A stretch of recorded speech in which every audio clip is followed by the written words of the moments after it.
Lesson 921, problem 946. In these problems, we're given the inequality graphed on a number line, and we need to write what the actual inequality is. Okay, so for problem A, you can see the inequality graph there in red. So we know that our variable is x, and we know our boundary point is 1.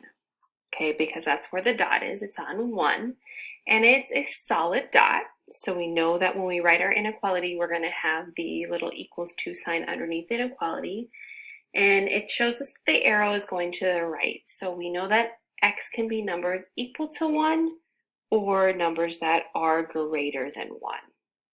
Okay, so x is greater than or equal to 1. X can be equal to 2, 3, 4, 1,000, any number that is equal to 1 or greater than 1. On B, all right, we have our variable x. We know that our boundary point is 1 again.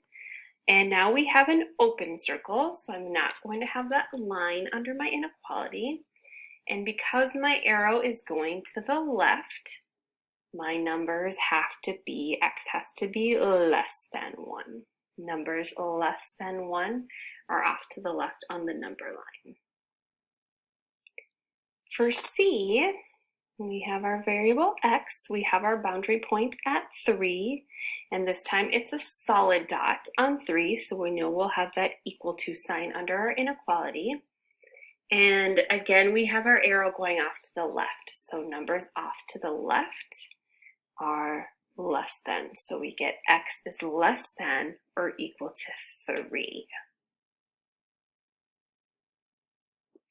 On this last one, I have 2 boundary points, okay? So again, I know my variable is x. My smallest number that x can be is at the smallest boundary point there, which is -4. The largest number x can be is 2, okay? Because that's my other boundary point, and x has to be numbers between -4 and 2, okay?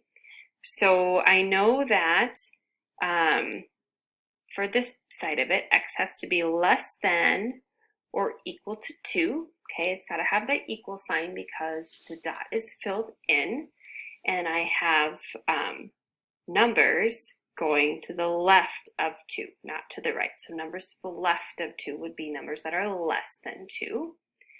For the other side of the boundary, when I look at -4 there, okay, it is not filled in, the boundary point's not filled in, so we will have no line under the inequality.